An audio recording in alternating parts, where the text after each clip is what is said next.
Hey guys, welcome to a brand new episode of Draconius Go. Today I'm talking about all 20 creatures, their max CPs, and this guy. Right, so every now and then I'll check my Open Up Draconius Go just to see if there's anything on my radar. And first thought, I'm thinking, it's just one of the less rare shadows, right? No, that's the shadow of the Keeper. That's the shadow of the best creature of the 20 creatures. Huge CP. So this guy was on my radar obviously, and I'm thinking, it's like I'm about to go to bed. I'm hoping it's pretty close, and it's right outside my house. So I mean, it was on the other side of that pillar, so I took a stroll out. So getting pretty excited for it, and then I realised obviously I've got to catch it. Forgot about that. I haven't yet won it. So as you can see, on the other side of the pillar now, goes off radar for a bit. That always scares me for a bit because I'm thinking I've missed out on it. Look at it, it looks so cool. And then there's this weird thing where it's turned its back and it's gone invisible. I don't know if that's a glitch. I'm thinking it's a glitch because it's turned around now and it is still not the right colour. Let me know if anybody's encountered it and seen it gone invisible. I'm calling a glitch on that. So that was just a tester. I wanted to get a feel for it, to see whereabouts it was. Meant I got a good throw. Used my Arcana Caramel to give me increased chance of catching it, and I was hoping it. Oh no, it wasn't too hard. It was a single catch. New entry to the bestiary. I really like the artwork on this. It looks really cool, especially with the rainbow background. Where's the rainbow on there? There it is. That's cool, isn't it? How the rainbow just comes in. I really like that. And it's 5/4. A wild capture. Okay, so the CP isn't amazing, and getting enough Keeper Stones is going to be pretty difficult. I'm probably going to have to hatch another one. And that brings me on to our next subject, which is Leo! He's literally trying to chew up the ghost. Leo, stop it! Brings me on to the next subject, which that's an early birthday present because today is my birthday. So not only have I got the Keeper, who's a Keeper, I've also got presents. I say this one because it's relevant to my channel. Because I've got a brand new microphone, which I'm super hyped about because this is a good mic. It's done me well. It's like £26 off Amazon, and it's pretty clear. I mean, I haven't got any problems, but it doesn't have. It's not a condenser, which just is better quality. And I think it is. Yeah, I need a condenser. I think it stops there. Any ticks and tacks. So just add to the channel, hopefully improve it. So before we install that in for future videos, I'm not going to do that right now. Let's get into Draconius Go Hub, who have happily added all the new creatures into their database already. So should be in here now. Yes. They did have a nice little succinct new creatures. Here we go. So I'm enjoying the new offer. It's quite nice getting. I got 91 gold yesterday. So let's get into these new creatures. First of all, we have wind types. We have Rabby and Haircloud. Both of them I have found in the wild. Both of them have run for me. But if I was going to have any of these new creatures run for me, I'd rather have them than Keeper, because Keeper has a max CP of 4,000. He's Morgoroth realm, and that means he's one of the strongest wind types. Well, he is the strongest actually. Marshy, Clownbet, who are really common, you'll find them easy. Phoebe and Amphibi are the water types, as well as Nagapet and Naga. Again, pretty easy to find. It's just a case of either bumping into one of these ones in the wild or just getting the evolving. Only 25 stones I think it's to evolve Phoebe into Amphibi. And Nagapet is a bit more into Naga, I think off the top of my head, maybe about 70. Then we have dungeon creatures. So these are going to be really easy to find. You just need to find a pillar, and you've got a pretty good chance of one of these dropping eventually, because the drop rates are better because there's no other types. You've got Nimblo and Crisby. 1930 for Crispy Max CP, and Grimpy and Gremler 162220 for the Max CP. So nothing special to talk about in terms of, they're not going to be ones that you're going to be taking into battle, so don't worry too much about them. Then we've got Pigolin, Dodosaur for Earth types, as well as the trio of Minotaur, Tinotaur, and Megataurus. Now Megataurus Max CP is 2400, so again, I think it would be nicer if this guy was a little bit better, maybe like 3000 CP, because he's the highest, I think, and then you've got a big jump up to the Keeper, who's insanely strong. Nice to have some mid-realm creatures as well that we could catch. And then finally onto fire creatures, we've got Hellkite, Hellhoe, and Hellpipe. Hellkite's really common in the wild, so you should be seeing a lot of them, and you'll probably build up enough candy. To be honest, you'll probably bump into Hellpipe or Hellhoe, because Hellpipe's only blue in rarity. Max EP of 1450, not amazing again.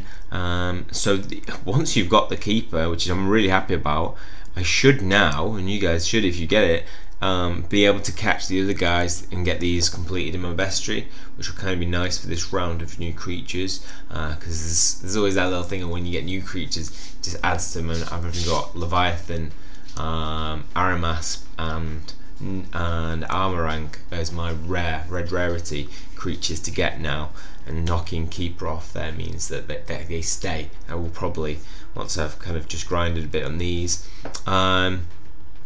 I'll then be able to make my way, just get back to a point where I've got 3 creatures left on the bestiary. Okay, and then a little something as well that they sent in an email to us.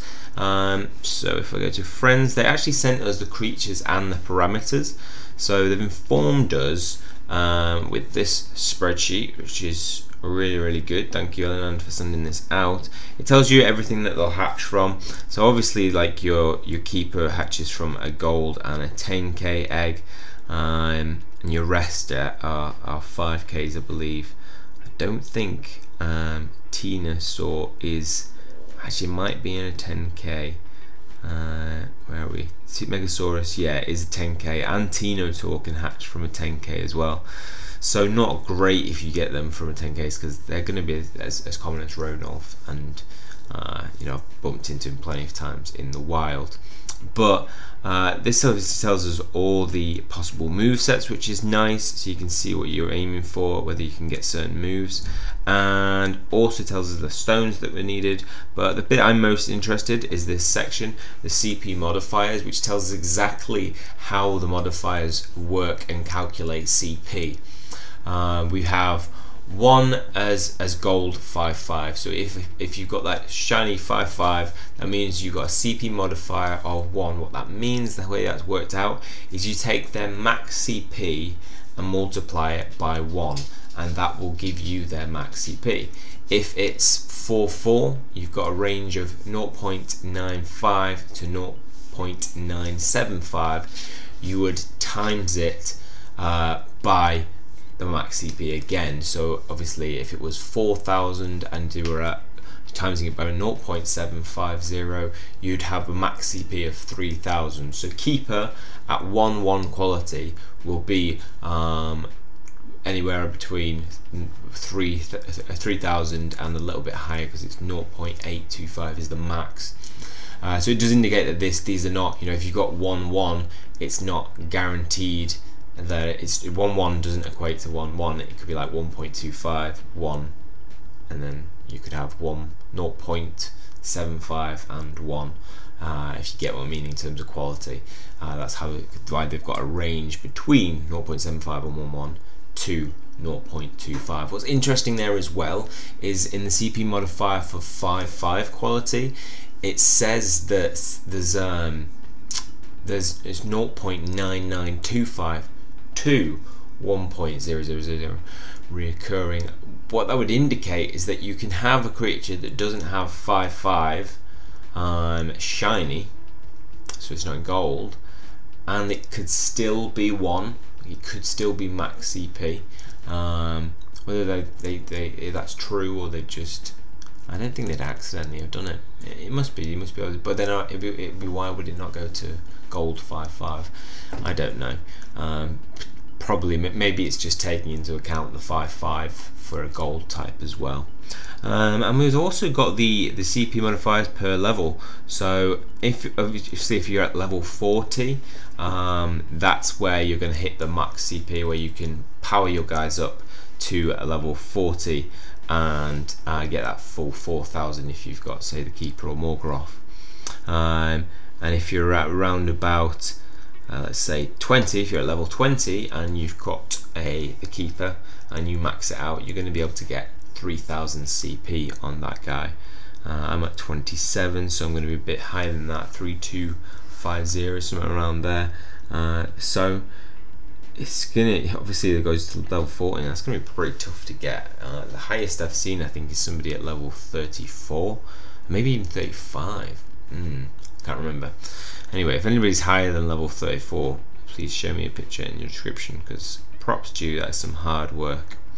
And that's everything, really. That's some nice bit of information. I'm glad they sent that out with the creature list as well. They've been pretty on it with sending the creature list out this time. Progress in terms of working towards King Pete. I'm almost getting my friends there.